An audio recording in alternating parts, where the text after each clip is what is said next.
Welcome back. The MTR Corporation says a manpower shortage is delaying work on the Hong Kong section of the express rail link to Guangzhou. But the government says the project is still on track to be completed in 2015. João de Silva reports. Legislators learned today that the high-speed railway project, which will connect Hong Kong to Shenzhen and Guangzhou, is suffering delays. But the government is still confident it will be completed on schedule. We have different sets of delays, and these are quite inevitable. The civil engineering work suffered some delay, but then we try to make up for that by our E&M work to start work on different spots at the same time, so that we can make good the shortfall. The MTR Corporation, which has been entrusted with the design and construction of the project, says difficulties in the recruitment of workers are partly to blame for the delay. The railway company hired 8,500 workers, including engineers and architects, up till last June, but it estimates it will need to recruit 1,500 more ahead of next year. And it suggests that hiring foreign workers will have to be part of the solution if the project is to be completed in 2015. As of today, we only have 2 more years to go. So, if XRL is to be commissioned in 2015, we cannot have any more slippage because of labor shortage. There are certain job types that cannot attract people even with a high salary. For example, jobs in tunnels. So we had no alternative but to resort to the supplementary labor scheme. The MTRC added that under current immigration arrangements, it takes more than a year to process applications from foreign workers, and it hoped the government could shorten that period. João de Silva, TVB News. The government announced today the Cenotaph in Central and the Bethany in Pak Fulham will be declared monuments. Evelina Leung tells us more. May their martyred souls be immortal and their noble spirits endure. The 2 lines of Chinese writing engraved on the cenotaph in Central commemorate those who lost their lives in war. The Hong Kong landmark was unveiled in 1923 by the then governor Sir Edward Stubbs to commemorate those who died in World War I.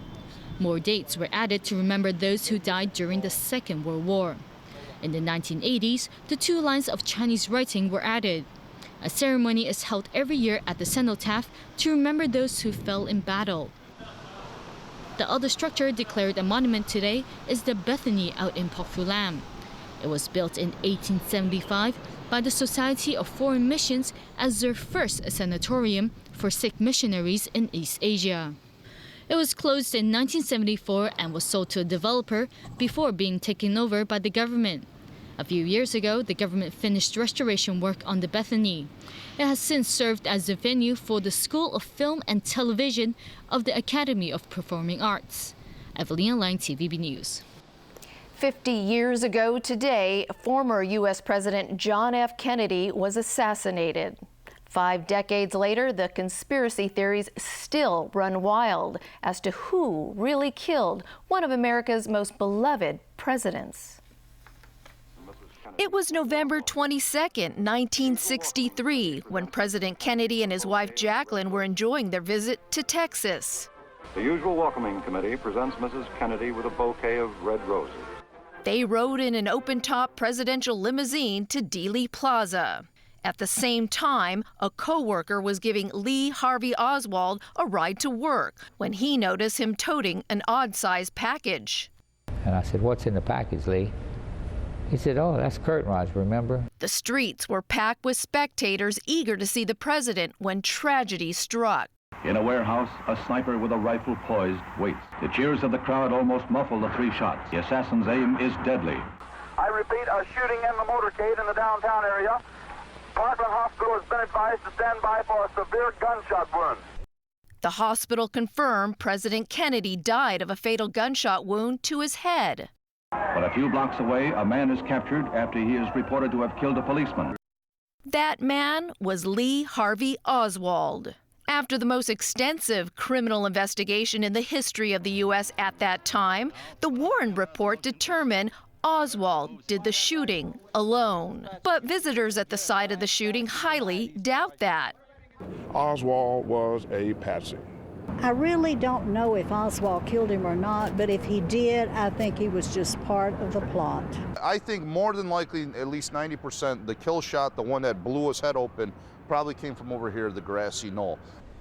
This die-hard conspiracy theorist who served as a consultant on Oliver Stone's movie JFK blames the Central Intelligence Agency. He's written several books on several conspiracy theories.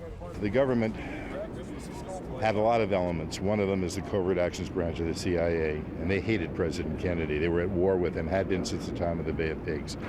Others blame organized crime or then Cuban President Fidel Castro. Might have been the U.S. government, or it might have been Cuba, might have been a mob.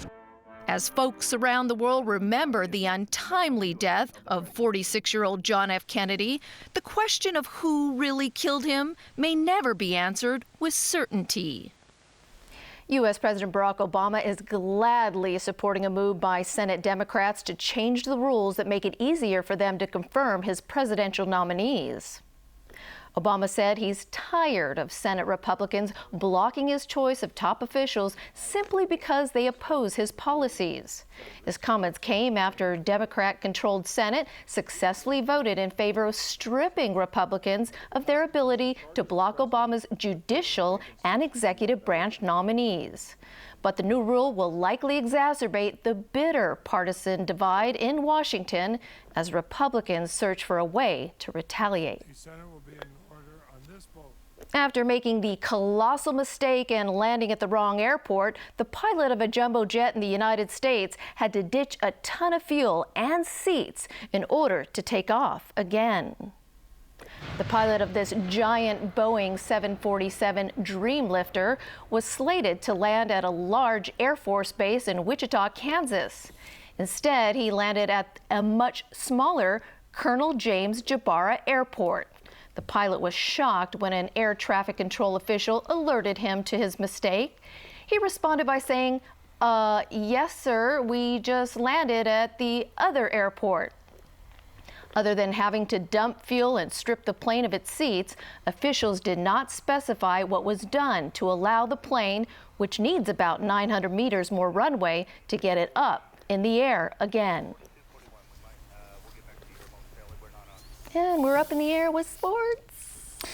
The Ashes were not so sure. England failed to build on yesterday's opening success as they endured a terrible time against Australia today.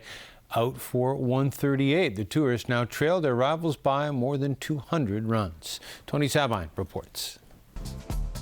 Australia brought England crashing down to earth on day 2 of the first Ashes test in Brisbane.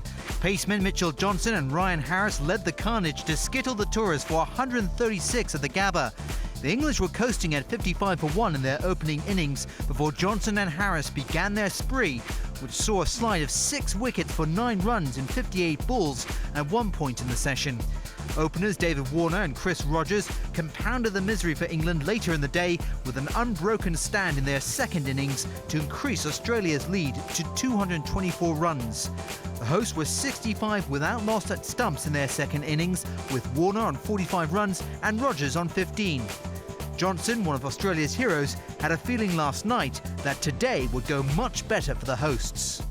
And we can put some more runs on the board. We're going to, put it back on them. Australia haven't lost a test at the Gabba in 25 years and haven't lost a test to England in Brisbane since 1986. England are trying to claim a 4th Ashes Series title in a row for the first time since the 1800s. Tony Sabine, TVB News.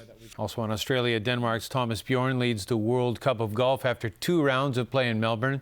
The Dane shot a 3-under round of 68 today to move to 8 under overall. He's 1 shot ahead of American Kevin Streelman, who had a score of 69.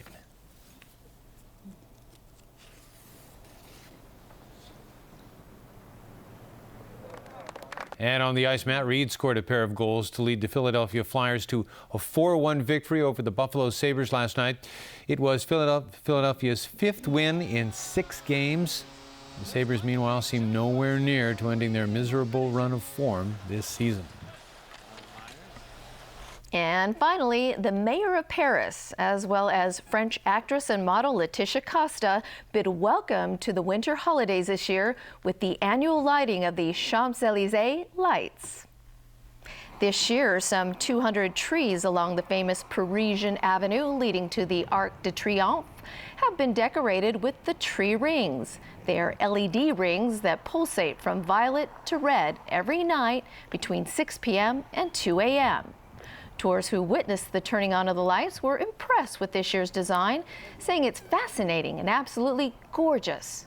The festive Christmas lights will stay illuminated until January 8th, 2014. And that's our news. Thanks for watching. Good night.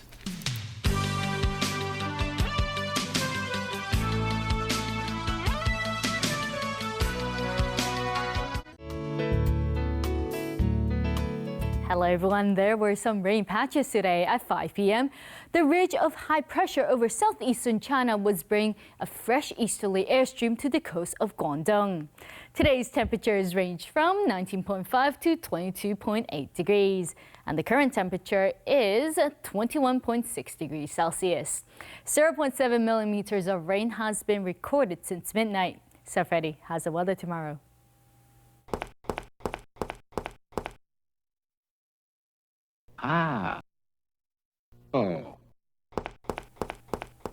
Mainly cloudy, 1 or 2 light rain patches tomorrow morning. Sunny intervals during the day.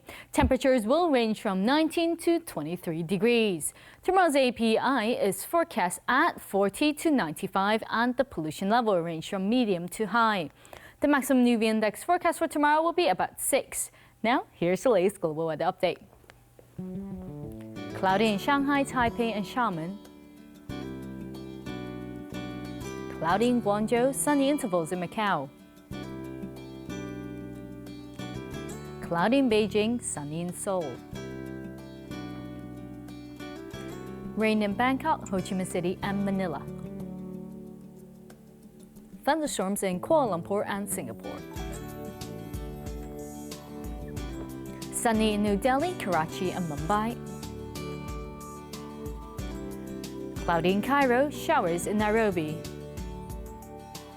Showers in Sydney and Melbourne, sunny in Auckland. Showers in Toronto and New York. Sunny in Vancouver and San Francisco. Cloudy in London, Paris, Amsterdam and Frankfurt. And that's the weather. Have a great evening.